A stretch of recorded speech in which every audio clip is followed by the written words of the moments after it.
Welcome to the Capital Compass. I'm Lindsay Melchuk. Today we are joined by Sara Akbar, Director and Chairperson of the Board for Sonoro Energy. Hello, Sara. It is such an honor to sit and speak with you today.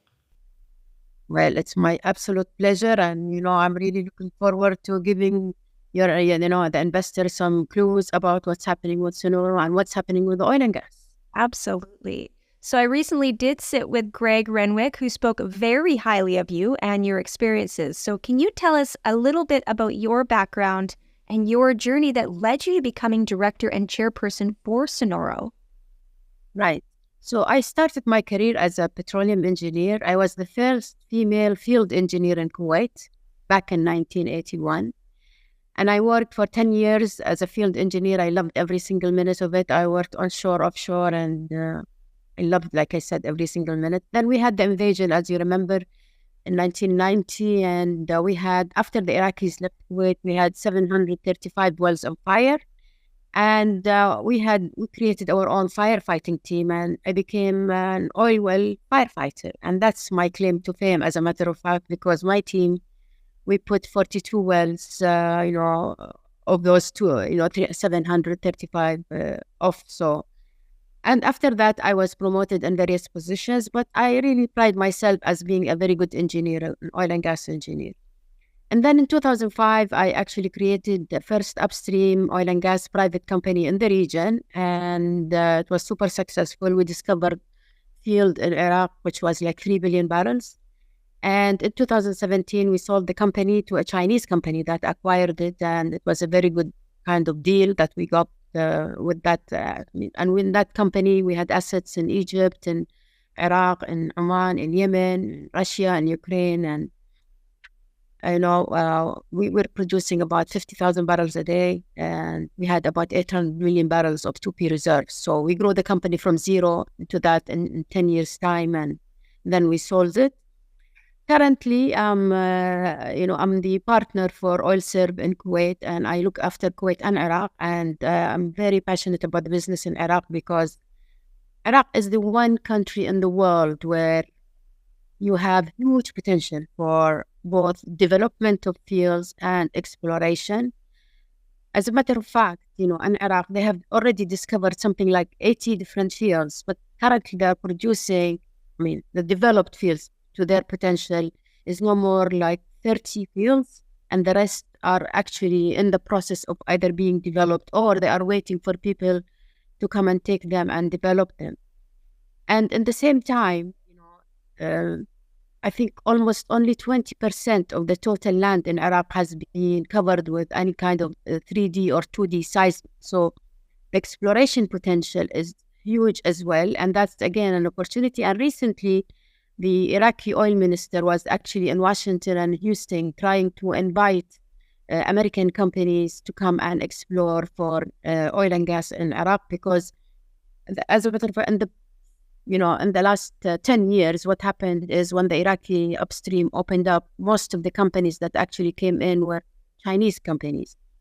And now the Iraqi government wants more American and Western companies. And this is a beautiful opportunity for Sonoro because we are seriously looking at a couple of opportunities there. And, like we did with Kuwait Energy, we had 3 assets. We had 3 blocks, mainly 2 gas blocks and 1 oil block, and it's very nice arrangements in Iraq. And that's why, very keen to get some assets for Sonoro in Iraq. And that's a big part of what we're trying to drive here. And that's one of the main reasons why I'm actually on the board of Sonoro, because I believe a company like Sonoro can have great opportunities here, not only in the light oil and gas, areas, but even with heavy oil, because as you imagine, if you have light oil not being discovered or discovered and not developed, they are not going to look at heavy oil at this point in time, but the potential is enormous. And I think within the next 5 to 10 years, there will be huge potential for heavy oil. And as through our operations in Canada, we apply a lot of technology, and we can actually bring a lot of those technologies, not only in Iraq, but in Iraq and Kuwait, in Libya, and this part of the world that seriously have not looked at heavy oil, although we have huge amounts of heavy oil yet. So that's kind of thinking we have. We are working on a couple of opportunities here that we are trying to mature and negotiate with governments in order to build a portfolio for Sonoro.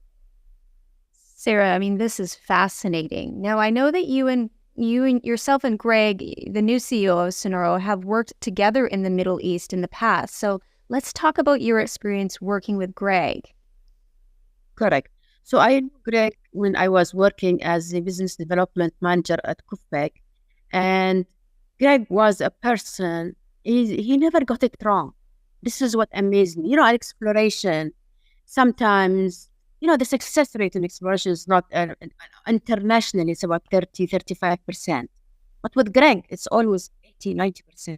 So he always amazed me on his investment decisions and his ability to identify good opportunities and evaluate them and actually to capture them. So recently, I've been looking to see whom should I bring or who should we actually bring as CEO, and I couldn't think anyone better than Greg because of that actual experience I had with him. And I've been following, even since he left Kuwait and he went back to Dallas, I've been following what he was doing, and it is super interesting. And that's why I felt, Greg, why don't you come on board and together we can really create magic here. So how do you plan to advance Sonoro's plans and aspirations in the Middle East then? So like I said, we are actually working with two different companies to actually acquire some assets in Iraq. We are looking at Libya at the same time, in the same kind of context. And we are trying to develop some assets we have in Canada as well. So the portfolio will actually have, production, near-term development, and some little bit of exploration as well. And that's the kind of portfolio we would like to develop for Sonoro that gives it sustainable, kind of production, cash flows over a long period of time. That's the kind of thinking we have for the company. Sara, is there anything else that you would like to share with our viewers today? Well, what I would like to share is, we are taking solid steps here in order to build the portfolio, and we have some projects in hand now. All what I was, so we took over the management and the leadership of this company just recently. I think we need like a couple of months before we mature these opportunities and capture them. And I hope that the investors in the company have the patience, a little bit of patience, and I'm sure it will pay off because, we are all investors in this company and we'd like to see the success of Sonoro. So a little bit of patience, but we are getting there. Well, you have such a powered team together, so I'm so excited to see everything that's going to come forward. It has been so lovely speaking with you today, Sara. Thank you again for joining me. Yeah, thank you, my dear. Thank you very much. Really appreciate it. Again, that was Sara Akbar, Director and Chairperson of the Board for Sonoro Energy. You can find them on the Venture Exchange under the symbol SNV. I'm Lindsay Melchuk. Thank you for tuning in, and we'll see you next time.